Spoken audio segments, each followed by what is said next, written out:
बिस्मिल्लाहिर्रहमानिर्रहीम। Hello everyone, अस्सलामु अलैकुम। मैं हूं आपका host consultant medical specialist doctor Tanveer Arshad Chaudhary.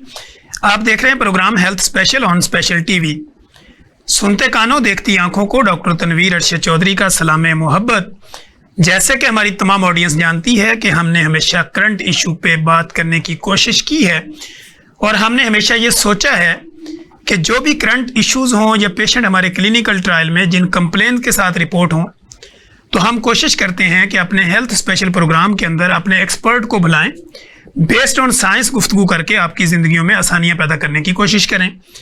आज का जो हमारा मौजू होगा, इसमें हम बात करेंगे कि आपकी जो खूबसूरती होती है आज के इस जदीद दौर के अंदर, जहाँ पे इंफॉर्मेशन टेक्नोलॉजी का दौर है, आर्टिफिशियल इंटेलिजेंस का दौर है, सोशल मीडिया का दौर है और हर बंदा कैमरे पे आना चाहता है, कैमरे पे दिखना चाहता है और कैमरे पे अपनी खूबसूरती बनाना चाहता है।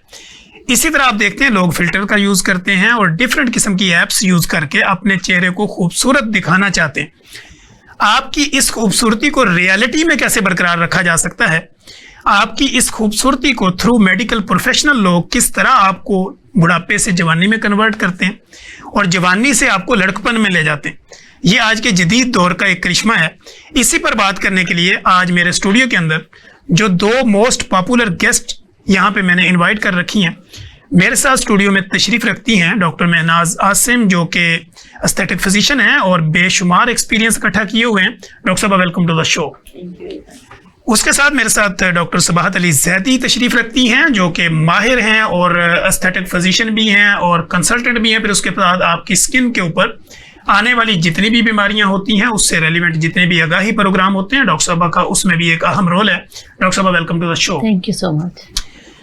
दोनों जो मेरी गेस्ट हैं जिनको हमने आज मदऊ किया है, इनका रिवाइवल 369 के नाम से एक ऐसा सेटअप है कि जब आप वहाँ पे जाते हैं और जाने के बाद आपको लगता है कि मैं शायद जिस जगह का सोच के आया था ये उससे भी कहीं बढ़ के है, और फिर अब वहाँ पे जो आपको ट्रीटमेंट दिया जाता है, जो प्रोसीजर्स कंडक्ट किए जाते हैं, उसमें एक बेस्ड ऑन साइंस तरीका इसका इस्तेमाल किया जाता है। जैसे कि आप देखते हैं कि डिफरेंट सैलून्स में चले जाएं या किसी भी कोएक्स के पास चले जाएं तो वहाँ पे ना तो कोई हाइजीन्स होती है, कोई हाइजीनिक का ख्याल नहीं रखा जाता, सफाई का ख्याल नहीं होता, कोई म्यार नहीं होता, आपका स्टैंडर्ड नहीं है, या आपका अपना एक तरीका नहीं है कि आप एक बीमारी से ठीक होने के लिए जाते हैं 10 बीमारियां और लेके आते हैं।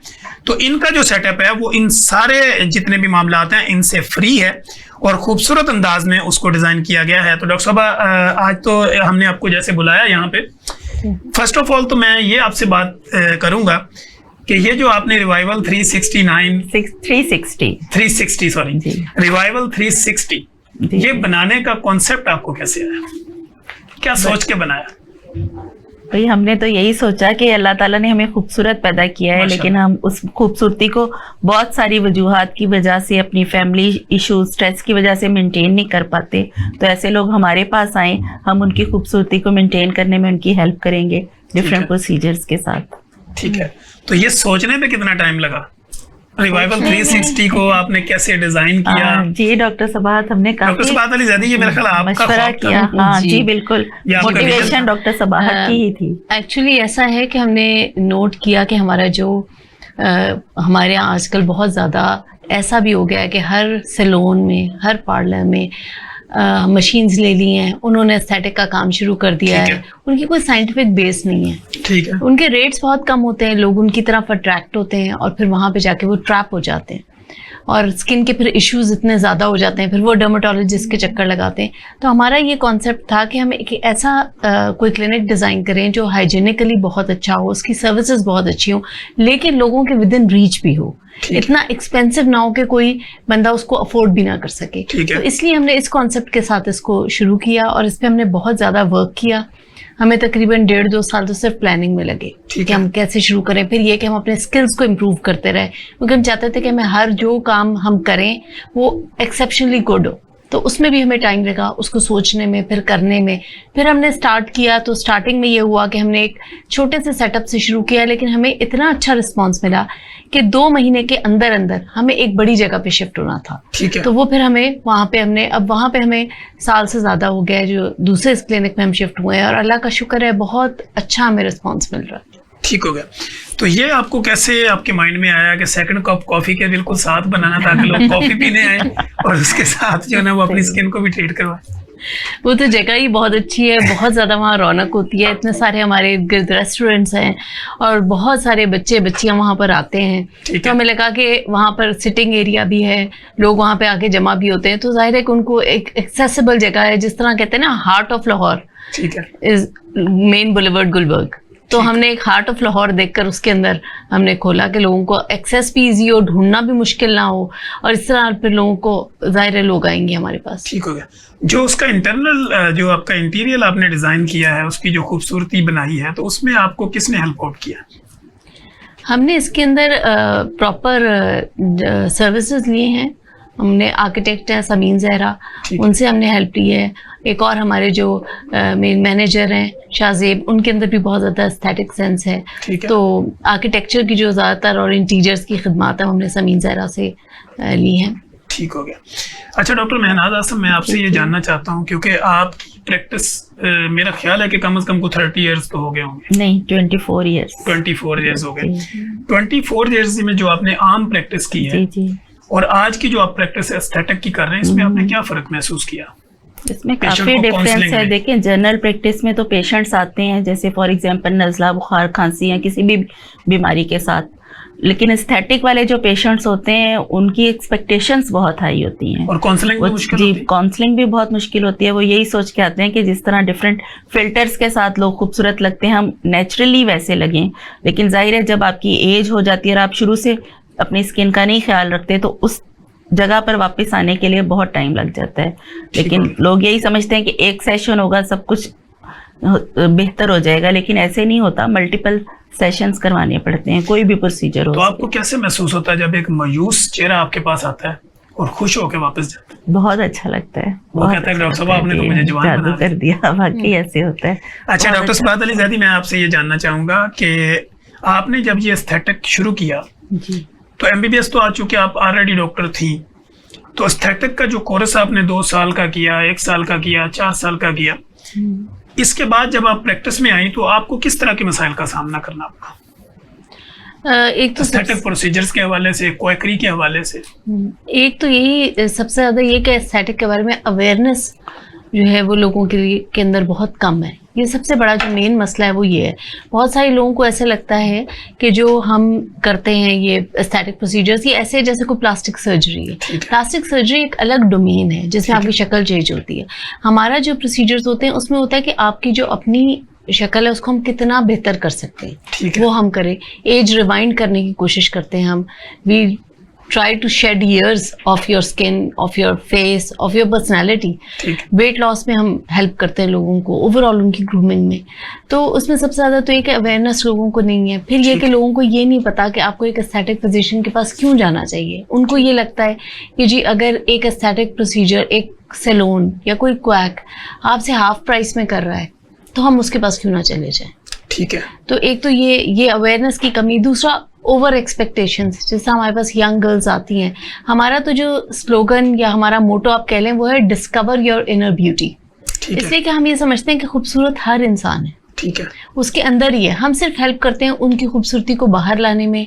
हम क्रिएट नहीं कर रहे, वो तो अल्लाह ताला की क्रिएटेड है, उसी को हम पॉलिश करते हैं, उसको हम उसकी बेस्ट उस पर लेकर आते हैं, जो स्टेट होती है उसमें ला सकते हैं। तो ये एक तो ओवर एक्सपेक्टेशंस लोगों की, lack of awareness.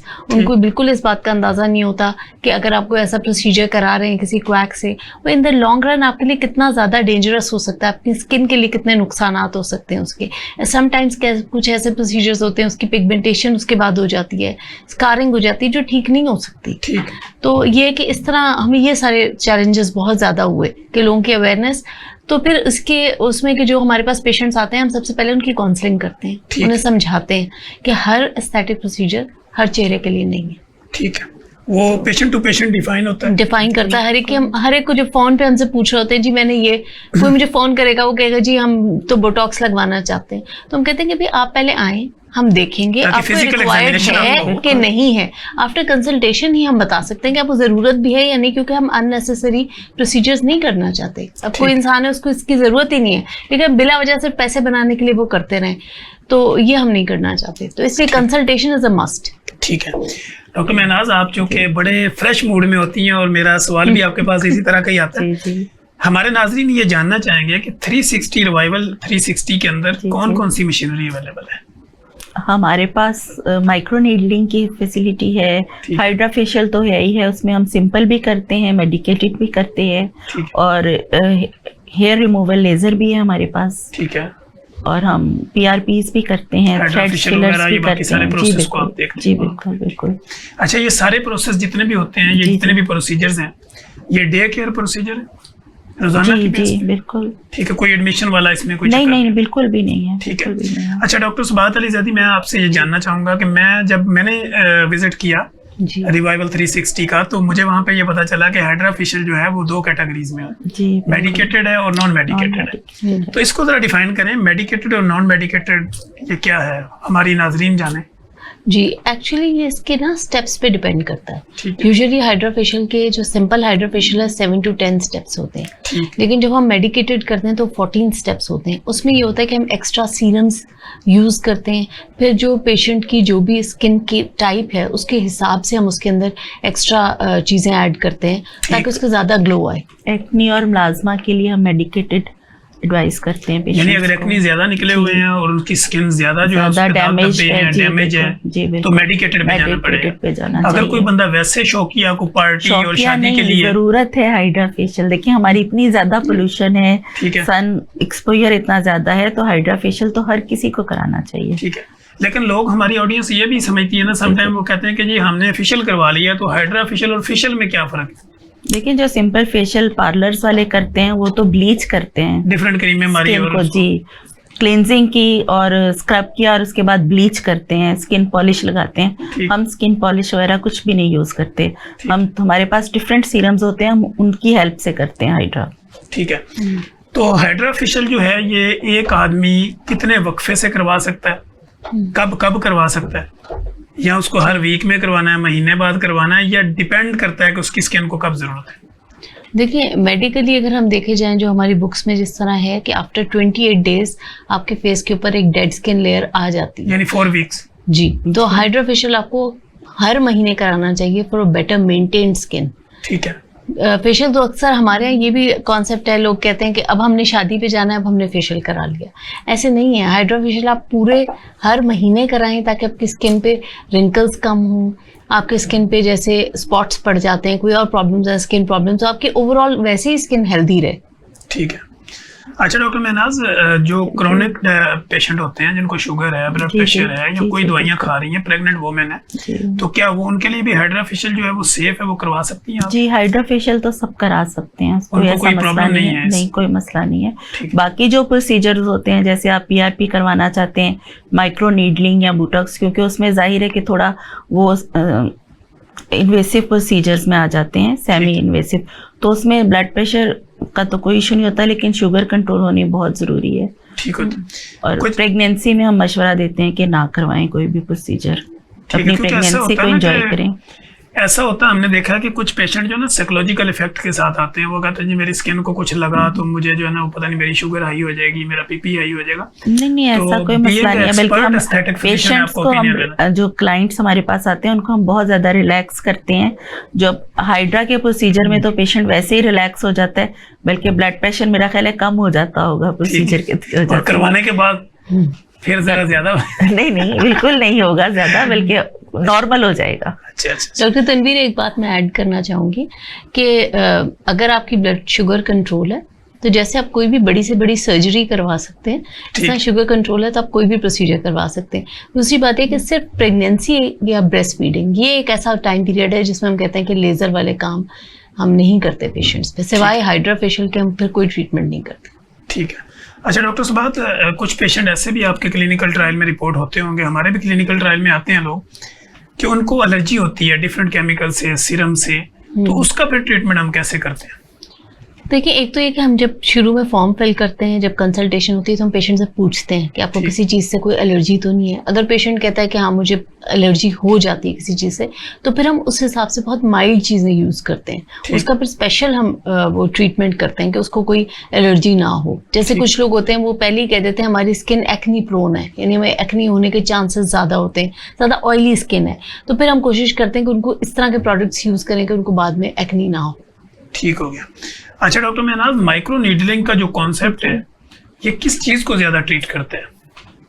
Different procedures, जैसे आपके फेस पे एक्नी है या कभी एक्नी हुई थी उसके निशान रह गए हैं, या एज स्पॉट होते हैं, सन एक्सपोजर की वजह से स्किन पे तिल वगैरह बन जाते हैं जो भी, हाँ जी, उन स्किन टैग तो वो प्लाज्मा पेन से रिमूव करते हैं ना, कॉटरी करते हैं उनकी, लेकिन वैसे जो हल्के फुल्के निशान दाग धब्बे होते हैं उनको क्लियर करने के लिए जी बिल्कुल। और ये जो प्रोसीजर होता है माइक्रो नीडलिंग वाला, ये हमें कितनी दफा करना पड़ता है? यानी एक ही दफा या उसके बाद दोबारा भी आना पड़ता है? सेशंस लेने पड़ते हैं, कम से कम 3 या 4 तो मस्ट होते हैं। बाकी डिपेंड करता है कितने गहरे स्कार हैं, निशान हैं कितने ज्यादा हैं, या हमें फर्स्ट सेशन के बाद कैसा रिस्पांस मिला है पेशेंट की तरफ से, कितने ठीक हो गए हैं, कितने मजीद रिक्वायर्ड हैं। ठीक हो गया। अच्छा डॉक्टर साहब, चूंकि लेजर थेरेपी भी आजकल आम है जी, और लोग जो ना हेयर रिमूवल की तरफ भी बढ़ रहे हैं, मेल हो या फीमेल हो, तो सभी चाहते हैं गैर जरूरी बाल स्किन से उतर जाए। तो हेयर रिमूवल के ऊपर आप बीइंग एस्थेटिक फिजिशियन, आप ये क्या समझती हैं कि ये safe and sound procedure? Laser hair removal बिल्कुल 100% सेफ प्रोसीजर है। रीज़न ये है कि लेज़र रेज जो हेयर रिमूवल के लिए यूज़ होती हैं वो बहुत माइल्ड होती हैं, वो हमारी स्किन से आगे नहीं जाती, तो वो सिर्फ स्किन को ही ट्रीट करती हैं। और वैसे भी लेज़र तो आपको पता है आजकल आई सर्जरी में लेज़र कब से यूज़ हो रहा है, हर चीज़ में हो रहा है, तो इट्स सेफ। और हेयर रिमूवल वाला तो बिल्कुल ही सेफ है क्योंकि वो तो बिल्कुल माइल्ड स्किन तक रहता है, आगे जाता ही नहीं। ठीक है। और बोटॉक्स के बारे में अगर हमारी ऑडियंस जानना चाहे तो वो प्रोसीजर किस तरह कंडक्ट किया जाता है? बोटॉक्स जो है वो भी एक बहुत सिंपल मिनिमली इन्वेसिव प्रोसीजर है। उसमें ये होता है कि पहले हम कंसल्टेशन करते हैं, पेशेंट के देखते हैं। बोटॉक्स का अक्सर मकसद ये होता है कि हमारे मसल्स को थोड़ा सा रिलैक्स कर दे, तो जो हमारी डायनामिक लाइंस होती हैं, डायनामिक रिंकल्स, यानी वो रिंकल्स जो आपके फेस एक्सप्रेशंस के साथ पड़ते हैं, जैसे आईज के साइड पे क्रो फीच पड़ता है या कई लोगों के इधर या माथे पे लाइनें पड़ती हैं जब वो बात करते हैं, तो उसके लिए हम उनको लगाते हैं बोटॉक्स। और वो इस तरह लगाते हैं कि वो थोड़ा सा मसल रिलैक्स हो जाता है, तो वो लाइंस जो है इनकी वो इतनी डार्क नहीं पड़ती। लेकिन बोटॉक्स में ये होता है कि हम थोड़ा सा अब ऐसे करते हैं कि पहले हम उनको थोड़ा सा डोज देते हैं और उसके बाद इन्हें कहते हैं कि असर इसका आते आते 15 डेज लग जाएंगे। 15 डेज बाद आप दोबारा हमें पिक्चर्स भेजें, फिर या हमें विजिट करें, फिर हम देखते हैं अगर और ज़रूरत होती है तो हम और लगाते हैं, और अगर पूरा इफेक्ट आ चुका हो तो हम नहीं लगाते। इसका वजह ये होती है, हम चाहते हैं कि बिल्कुल प्लास्टिक फेस ना लगे, बिल्कुल नेचुरल फेस लगे, और साथ किसी को पता भी ना चले कि आपने बोटॉक्स लगाया। ठीक है। अच्छा, बोटॉक्स यानी अगर कोई डिंपल वगैरह पड़ते हैं उसको भी कवर कर सकता है, या अगर जिन लोगों की चिक्स अंदर गई हुई हैं तो उसको भी रिकवर कर? नहीं, देखिए उसके लिए जो चिक्स अंदर गई हुई है ना, उसके लिए तो फिलर लगाने पड़ते हैं। जो बोटॉक्स है वो हमारी सिर्फ डायनामिक लाइंस यानी लाइंस ऑफ फेशियल एक्सप्रेशंस, उनको कम करने के लिए। बाकी जो हमारे जिस तरह कुछ लोगों के इधर डिप्रेशन से पड़ जाते हैं बात करते हुए या हंसते हुए, बहुत डार्क लाइंस होती हैं, लाफिंग लाइंस, या यहाँ पे मेरिनेट लाइंस पड़ जाती हैं, फिर अगर बहुत डार्क लाफिंग लाइंस हो तो उसके लिए फिलर्स लगाने पड़ते हैं। ठीक हो गया। तो डॉक्टर साहब, अगर हम बात करें एंटी एजिंग की, तो एंटी एजिंग का जो रोल है एस्थेटिक में, या एस्थेटिक उसको किस तरह कवर करती है?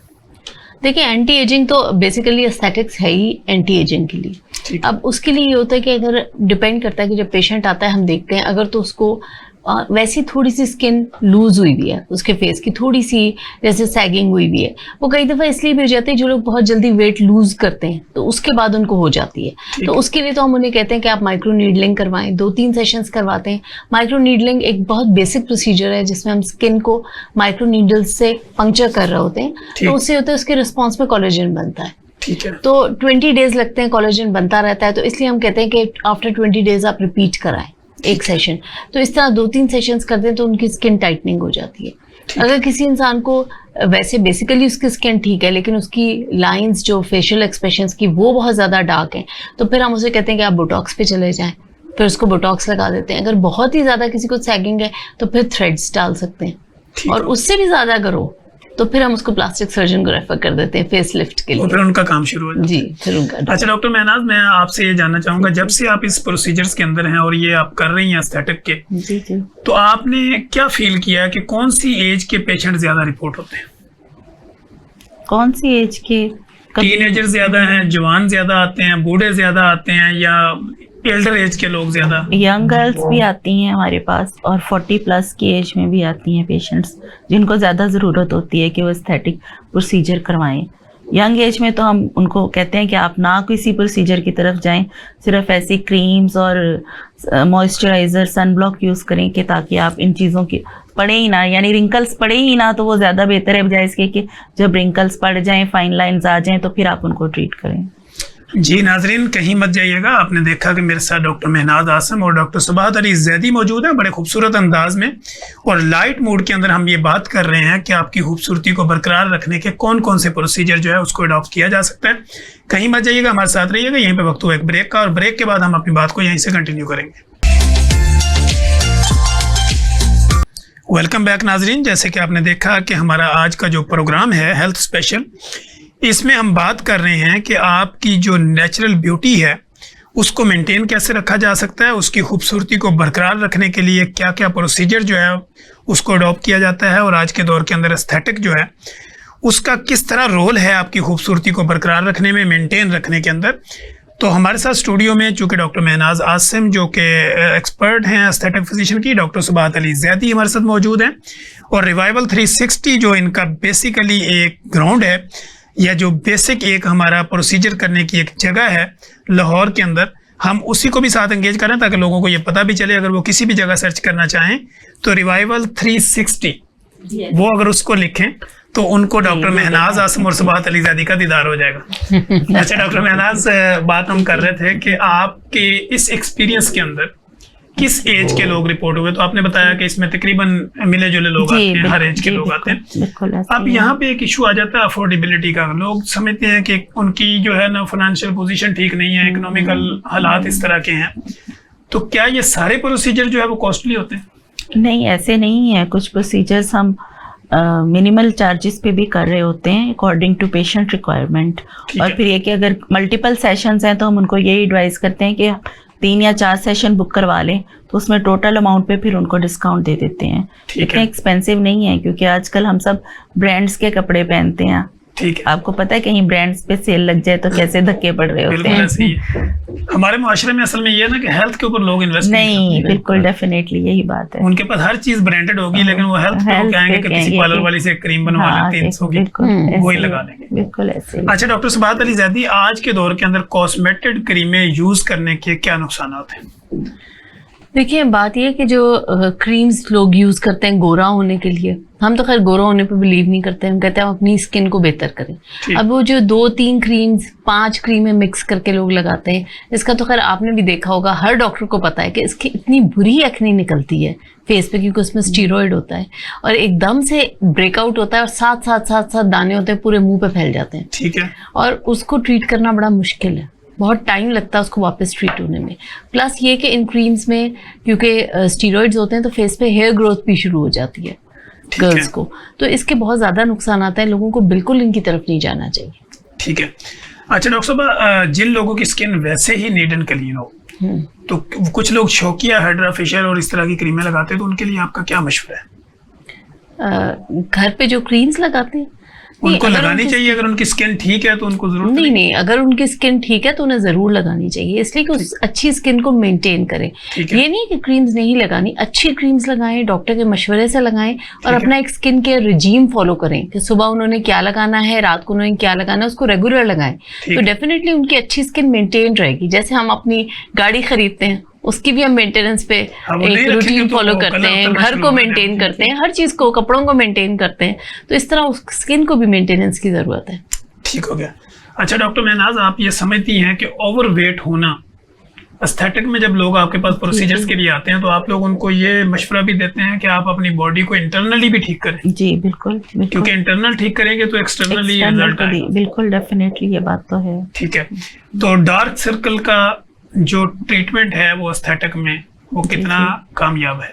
बहुत कामयाब है। बहुत पेशेंट्स आते हैं हमारे पास, specially young girls and boys के स्क्रीन टाइम बहुत ज़्यादा हो गया है, उसकी वजह से डार्क सर्कल्स बहुत ज़्यादा हो जाते हैं, तो उसका ट्रीटमेंट है और उसके बहुत अच्छे रिजल्ट्स हैं। ठीक है, तो डार्क सर्कल के ऊपर या अपना स्कार्स के ऊपर आपको पीआरपी भी रिकमेंड जी, पीआरपी के सेशंस होते हैं। फिर घर में हम उनको क्रीम एडवाइस करते हैं जो डेली नाइट पे अपने डार्क सर्कल्स पे लगाएं, या अगर पूरे फेस पे पिगमेंटेशन निशान है तो उन पे लगाएं, तो वो आहिस्ता आहिस्ता लाइट होके ख़त्म हो जाते हैं। ठीक है, अगर हमारी ऑडियंस ये जानना चाहे कि पीआरपी जो फेस के ऊपर की जाती है वो कितनी सेफ एंड साउंड होती है?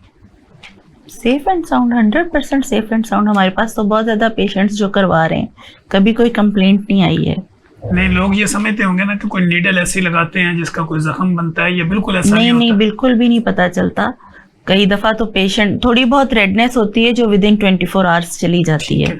उसके बाद तो अगर आप किसी को नहीं बताएं तो कोई आपका फेस देखकर नहीं जज कर सकता कि आपने माइक्रो नीडलिंग करवाई हुई है। ठीक है डॉक्टर सुबात, हम देखते हैं कि वो लोग जो अपने फेस के ऊपर हेयर रिमूवल के लिए लेजर करवाते हैं तो उसके बाद उनको एक अजीब किस्म की कैफियत होती है कि फिर उनको बर्फ लगानी पड़ती है और ठंडक उसकी जलन होती है, तो ये क्या वजह होती है? नहीं, ऐसा नहीं है। आईपीएल मशीन से होता है इससे, लेकिन जो हमारे पास है यहाँ जो लेटेस्ट मशीन्स आ गई हैं, डायोड, सुप्रेनो वगैरह, उसमें ऐसा मसला नहीं होता क्योंकि उनका कूलिंग हेड साथ ही अटैच्ड होता है। ठीक, वो हीट होती है साथ ही वो कूल हो जाती है, हीट पहुंचती है साथ ही वो कूल हो जाता है, तो उसमें ऐसा मसला नहीं होता। क्योंकि पहले हमने देखा कुछ लोग करवाते थे उनका चेहरा रेड हो जाता था, फिर वो उनको साथ बर्फ देते थे, फिर वो उसको लगाते रहते थे, फिर आगे वो पहले आईपीएल मशीन्स आती थी ना, उनके साथ ऐसा इशू था। ठीक है। जब लेटेस्ट टेक्नोलॉजी अब उसमें ऐसा इशू नहीं है। उसमें ऐसा नहीं है। अच्छा, हेयर रिमूवल के जो आप फेस के ऊपर या अपर लिप्स उनको अगर कोई हेयर आते हैं तो इसके उनको मिनिमम कितने सेशन लेने पड़ सकते हैं?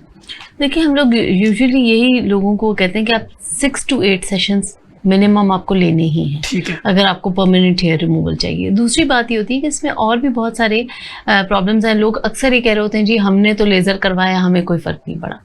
अब उसमें ये होता है, एक तो ये कि आपने लेज़र जब करवाना है तो फिर जल्दी जल्दी करवाना होता है, यानी आफ्टर एवरी 15 डेज या 3 वीक्स जब आपको बाल लगता है आ गए आप सेशन के लिए आ जाए। ये नहीं कि आपने एक करवाया उस पर 2-3 महीने आप आ नहीं रहे।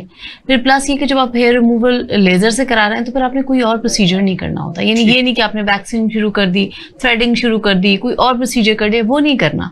प्लस ये कि इसमें बहुत एहतियात करनी होती है कि ब्लीच आपने नहीं करनी, क्योंकि लेज़र की जो मशीन है वो it acts on the melanin pigment in our hair, तो वो उस ब्लैक पिगमेंट पे इफेक्ट करती है। अगर वो बाल आप गोल्डन कर लेंगे ब्लीच से तो उस पर तो लेजर ने असर ही नहीं करना, बल्कि जो प्रोसीजर है वो बैक टू जीरो हो जाएगा। तो इसलिए आपने उस दौरान ये केयर करनी होती है कि जल्दी सेशंस करवाएं, बार बार आएं। दूसरा ये कि कोई और प्रोसीजर ना करें, सिर्फ लेजर कर रहे हैं तो रेजर से रिमूव करना है और लेजर करना है, यही करना होता है। और तीसरा ये कि ब्लीच ना करें बिल्कुल। ठीक है, यानी ब्लीच किसी तरह की भी वो नहीं कर सकते। अगर वो पार्लर से करवाना चाहते हैं फेशियल करवाएं, लेकिन उनसे कहें कि वो पॉलिशर या ब्लीच ना लगाएं। ठीक है। अच्छा डॉक्टर मेहनाज, अब हम आते हैं व्हाइटनिंग के ऊपर, क्योंकि चिट्टा होना इज पॉसिबल या नॉट पॉसिबल? क्योंकि कुछ लोग जो है ना वो आप देखते हैं सोशल मीडिया के ऊपर, वो कहते हैं जी एक क्रीम लगाएं और चिट्टे हो जाएं, या चिट्टे होने की कोई ड्रिपें होती है? जी बिल्कुल होती है। तो व्हाइटनिंग जो ड्रिप्स होती हैं, इनका कॉन्सेप्ट वो लोगों को किस तरह हम समझाएं कि वो कब लगवानी चाहिए, कितना उसका बेनिफिट है? जी, उसमें बेनिफिट्स तो काफ़ी हैं, लेकिन ऐसा 1 या 2 टोन स्किन बेहतर हो जाती है, लेकिन ऐसे नहीं होता है जो रियलिस्टिक हम देखें तो, कि उसमें फ़र्क तो आता है, आपकी स्किन फेयर भी हो जाती है, ग्लो भी करती है, लेकिन ये नहीं होता कि बिल्कुल एक कोई हबशी को हम गोरा चिट्टा कर देंगे, ऐसा नहीं होता है। लेकिन उसमें हम, क्योंकि अगर ऐसा होता तो मेरा ख्याल ग्लोटा था इवन सारा वहाँ पे यूज हो चुका होता है। डेफिनेटली, बिल्कुल। ठीक है। अच्छा, डिफरेंट किस्म की ग्लूटाथायोन के जो मॉलिक्यूल्स होते हैं, इसमें इंजेक्शन भी आते हैं, ऑरल मेडिकेशन भी आती है, क्रीमें भी आती हैं।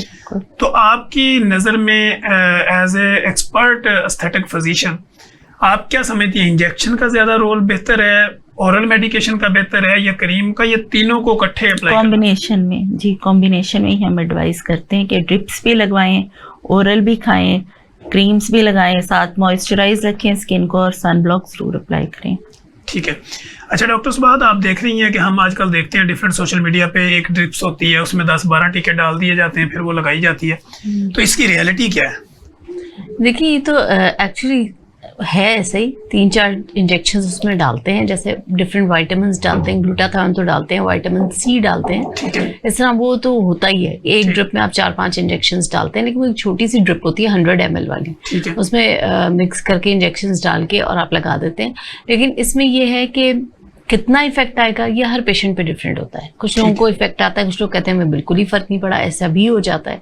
दूसरा ये कि आपको ग्लूटाथायोन ड्रिप्स कहीं से भी अगर आप लगवाएं तो एक इसके अंदर प्रोटोकॉल ये है कि आपको अपने सारे टेस्ट पहले करवाने चाहिए। ठीक है। आपको लिवर, किडनी सारा सही काम कर रहा है, यंग लोगों में भी कई दफ़ा प्रॉब्लम्स आ जाती हैं, तो हम पहले पेशेंट्स के सारे टेस्ट करवाते हैं। अगर उसके टेस्ट ठीक आ रहे हैं, कोई मसला नहीं है, तो फिर हम उसको लगा देते हैं। ठीक हो गया। अच्छा डॉक्टर साहब, हम अगर ये इंजेक्शन की बात करें ग्लूटाथायोन की, तो इसका एक आम आदमी कैसे समझे कि इसका जो कोर्स है वो कितने इंजेक्शन का है? जैसे कुछ लोग कहते हैं जी 5 ड्रिपें लगवानी है, कुछ कहते हैं 10 लगवानी है। तो इसका being a consultant aesthetic physician आप ये क्या समझती हैं कि रिकमेंडेशन क्या है? देखिए, ये तो इफेक्ट पे डिपेंड करता है, क्योंकि इसका ग्लूटाथायोन का आप पहले से बता नहीं सकते कि इस पेशेंट पे कितना इफेक्ट आ रहा है। किसी पेशेंट पे हो सकता है थोड़ी सी ड्रिप्स में बहुत फर्क पड़ जाए, और थोड़ा सा कुछ पेशेंट एक्सपेक्टेशंस पे भी डिपेंड करता है। कुछ लोग कहते हैं कि बस थोड़ी सी स्किन हमारी नीट हो जाए, तो हम कहते हैं ठीक है, उनको इतना, लेकिन मिनिमम आपको 6 तो लगवानी पड़ती है। ठीक है, 6 और कितना इसमें गैप कितना होना चाहिए? वीकली लगवा सकते हैं, 15 डेज बाद लगवा लें, 10 डेज बाद भी लोग लगा लेते हैं। अगर हम इस पे एक्सपेंस की बात करें तो एक ट्रिप के ऊपर मिनिमम कितने एक्सपेंस है?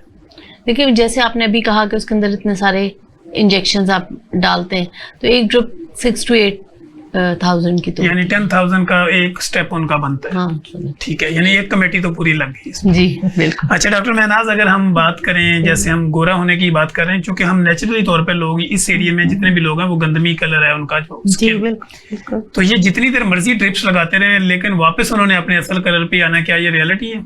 यस बिल्कुल। ये वही वो कहते हैं जो असर रहेगा तो चलता रहेगा काम? नहीं, ऐसा नहीं होता, मेंटेनेंस डोज लगवानी पड़ती है आपको। ठीक है, नहीं लगवाएंगे तो आप अपने ओरिजिनल कलर पे वापस चले जाएंगे। जी ठीक हो गया। तो डाइट का कितना अहम रोल है एस्थेटिक प्रोसीजर्स के साथ? बहुत ज्यादा, बहुत ज्यादा। उसमें आप क्या क्या रिकमेंड करते हैं उनको? विटामिन सी वाली डाइट रिकमेंड करते हैं, ड्राई फ्रूट्स करते हैं, वेजिटेबल्स करते हैं? दोनों ही फ्रेश फ्रूट्स की अपनी एक अहमियत है और ड्राई फ्रूट की अपनी एक अहमियत है। दोनों चीजें ही लेनी चाहिए, और वेजिटेबल्स सैलेड्स वगैरह बिल्कुल लेने चाहिए। और इसके अलावा जो थोड़ी एज में जब आ जाते हैं 30+ पे, तो फिर आपको यखनी सूप वगैरह जरूर लेना चाहिए ताकि आपकी स्किन में कोलेजन बनता रहे। ठीक हो गया। डॉक्टर सबाहत, हमारे पास आखिरी 2 मिनट होंगे। डॉक्टर सबाहत पब्लिक के नाम क्या मैसेज देना चाहती हैं कि पब्लिक अपने आप को खूबसूरत कैसे रखे और अपनी खूबसूरती को मेंटेन कैसे करे? डॉक्टर सबाहत का नाम, पैगाम पब्लिक के नाम। मैं तो यही लोगों को कहूंगी कि आप लोग अपने आप को सबसे पहले तो खुश रहें, स्ट्रेस ना लें, क्योंकि स्ट्रेस स्किन का बहुत बड़ा दुश्मन है। फिर ये कि अपना हेल्दी लाइफस्टाइल रखें, ये भी आपको स्किन को, एक अच्छी स्किन को कंट्रीब्यूट करेगा। हेल्दी बॉडी होगी तो हेल्दी स्किन होगी। और फिर ये कि आप अच्छे एस्थेटिक फिजिशियन से इन कांटेक्ट रहें, अपने स्किन को मेंटेन रखें, मेंटेनेंस प्रोसीजर्स करें, तो बहुत लंबे अरसे तक आप अपनी स्किन को मेंटेन कर सकते हैं। थैंक यू जी। डॉक्टर महनाज, आपकी तरह लोग अगर खूबसूरत होना चाहें उनको लगे कि महनाज की खूबसूरती हमारे ऊपर भी आए, तो डॉक्टर महनाज का पैगाम पब्लिक के नाम? भाई, पानी ज्यादा पिए, खुश रहें। डॉक्टर सबाहत पहले ही कह चुकी हैं कि स्ट्रेस फ्री रहना चाहिए, और उसके अलावा मॉइस्चराइजर जरूर लगाएं, सन ब्लॉक जरूर लगाएं, और पैदल चलें, कम खाएं, ज्यादा चलें। जो मैं नहीं करती लेकिन आप लोग जरूर कीजिएगा। Thank you so much doctor Mahnaz Asam, आप हमारे पास आई और बड़ी खूबसूरत गुफ्तगू की और बड़े अच्छे अंदाज में गुफ्तगू की ताकि हमारी ऑडियंस को समझ भी आई। डॉक्टर सबाहत अलीज़ादी, आपका भी शुक्रिया, आपने हमें टाइम दिया और खूबसूरत अंदाज में गुफ्तगू की। नाजरीन, आपने देखा कि डॉक्टर महनाज आसम और डॉक्टर सबाहत अलीज़ादी हमारे साथ मौजूद थी। दोनों एस्थेटिक फिजिशियन भी हैं, साथ में क्वालिफाइड डॉक्टर्स भी हैं और प्रैक्टिशनर्स भी हैं। मेरा आज इनको बुलाने का पर्पज़ और मकसद, विजन ये था कि आप लोगों को बाकायदा तौर पे ये बताया जाए कि पार्लर्स के ऊपर या डिफरेंट किस्म के छोटी मोटी जगह पे जो आप प्रोसीजर्स करवाते हैं एस्थेटिक के नाम पे, वो आपकी स्किन को किस तरह डैमेज कर सकते हैं। इसलिए जब भी आपने कोई प्रोसीजर करवाना हो तो कोशिश करें कि आप जो है रिवाइवल 360 पे आएँ और जो हमारी डॉक्टर्स हैं और क्वालिफाइड डॉक्टर्स जो हैं उनको फॉलो करें और उन्हीं के पास जाएं, ताकि आपका प्रोसीजर भी बेहतर अंदाज में हो और आपकी स्किन जो है वो किसी भी तरह की क्रोनिक डिजीज़ में कन्वर्ट ना हो या कोई मूजी बीमारी आपको ना लगे। अपना और अपनी फैमिली वालों का भी ख्याल रखें और अपने सराउंडिंग में जितने भी लोग हों जो किसी भी तरह की बीमारी का शिकार हो या स्किन से रेलिवेंट किसी भी प्रोसीजर्स के बारे में आगाही चाहते हो तो हमारे इस मैसेज को उन तक ज़रूर शेयर करें। आप हमारे इस प्रोग्राम से मुतल्लिका किसी भी तरह की कोई इन्फॉर्मेशन चाहते हो तो कमेंट में कमेंट कीजिए, और हमारी इस जो प्रोग्राम होता है इसमें नेगेटिव कमेंट करें या पॉजिटिव कमेंट करें, लेकिन ज़रूर करें। जब आप कमेंट करते हैं तो हमारी आवाज़ जो है मजबूत होती है, स्ट्रॉन्ग होती है। हम दोबारा से आपके कमेंट को मद्देनज़र रखते हुए एक नया प्रोग्राम कंडक्ट करते हैं और कोशिश करते हैं कि जो आपने सवाल रेज़ किए हों, उठाए हों, उसको हम अपने एक्सपर्ट के सामने रखते हैं और हमारे एक्सपर्ट जो हैं वो अपने एक्सपीरियंस की बेस के ऊपर वो आपको बेस्ड ऑन साइंस गुफ्तगू करके आपकी ज़िंदगियों में आसानियाँ पैदा करने की कोशिश करते हैं।